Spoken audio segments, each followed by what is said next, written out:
and it's in your paragraph 5, 1181. It's really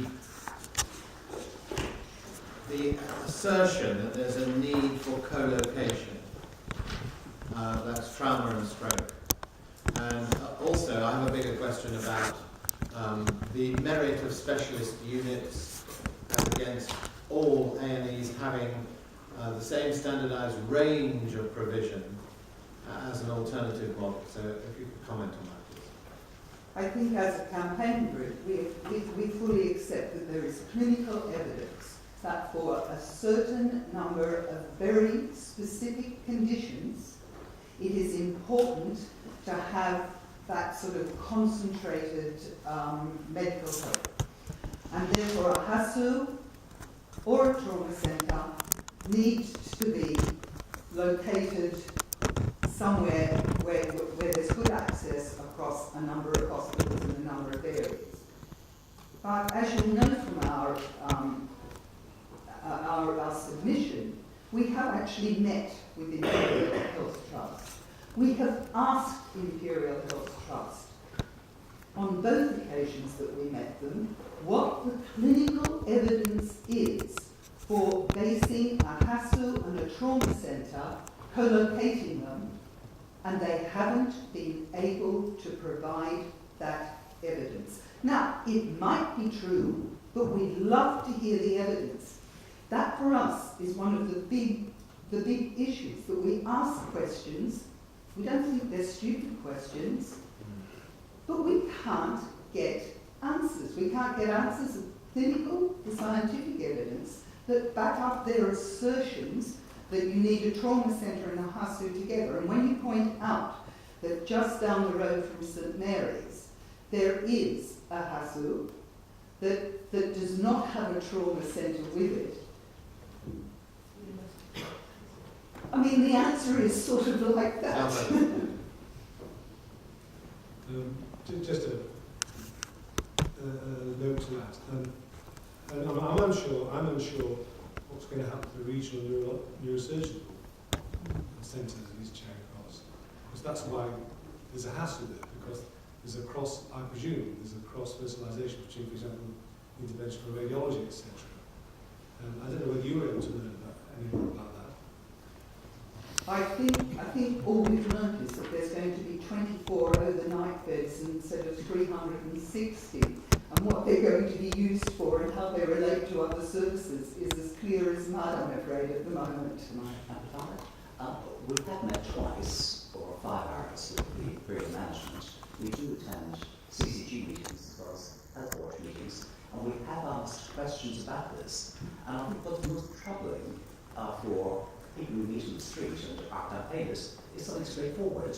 We're told that the vision is right, but when we ask what it is that's going to be in Charing Cross when they open a new hospital at a rather large expense, they actually are blunt. They say, we don't know.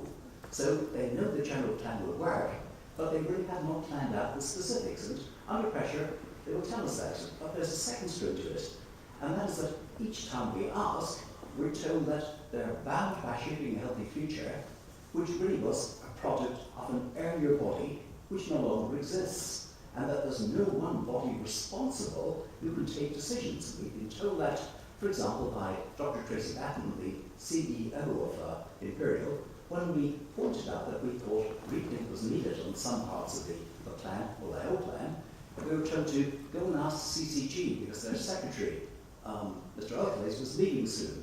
But the CCG said, no, it's not their responsibility. So as a patient, a local resident, and a patient at local hospitals, it's impossible to work out who's in charge, or who's in charge of what, or if things go wrong, who will take the buck. It seems to be a matter of faith. Just final comment, how do you manage to get in to see Imperial when the London Borough and Hammersmith Fulham can't?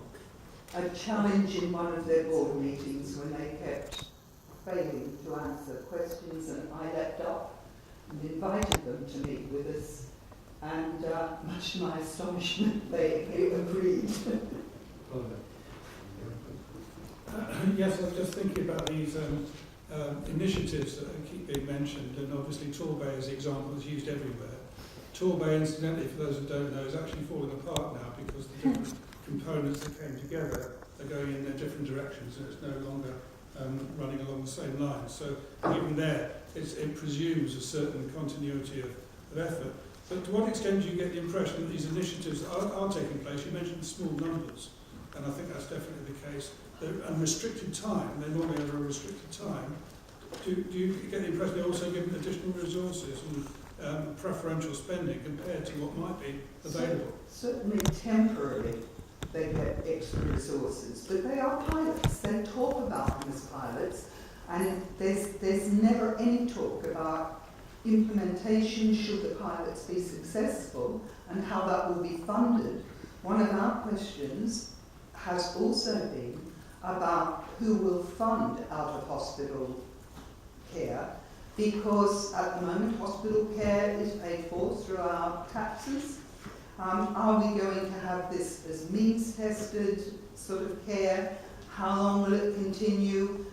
A lot of the pilots are for periods of 10 days or 6 weeks, depending on which particular scheme that they're looking at.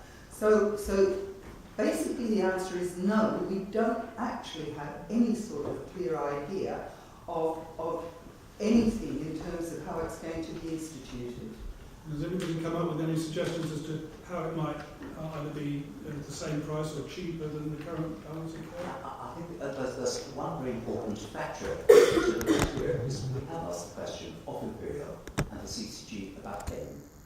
Currently, everybody in the country is treated free as part of the NHS, and the most recent pilots were shown at the Health Watch lasted for six weeks. It sounded very good. At the end of 6 weeks, you pay. And we're told, frankly, that is the case. And people who need, at the end of 6 weeks, for further treatment, either have to admit themselves to the hospital, or persuade their GP to send them back in, or to pay.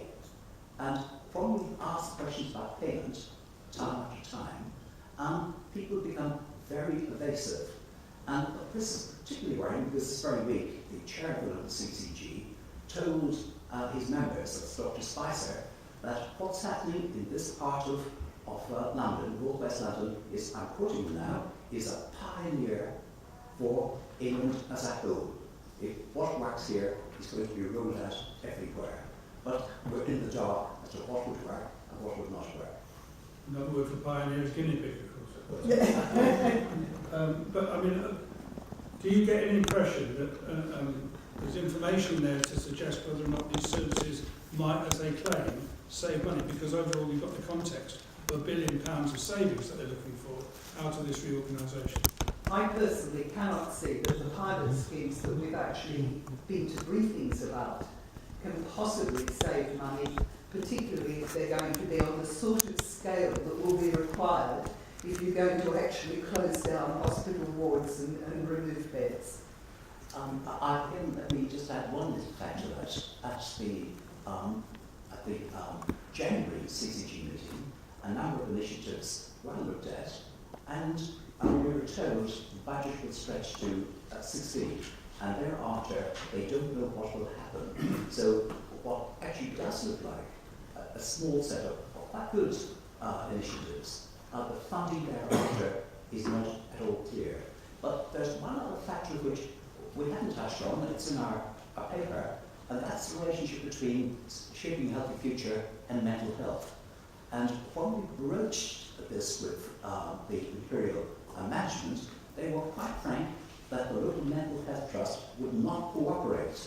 At the January CCG, the vice chair of the CCG, Dr. Susan McGoldrick, said that with some passion, in fact, the West London Mental Health Trust is the worst trust with which they've ever dealt.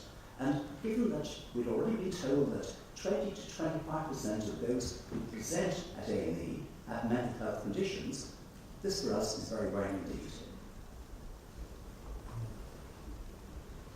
Thank you very much indeed.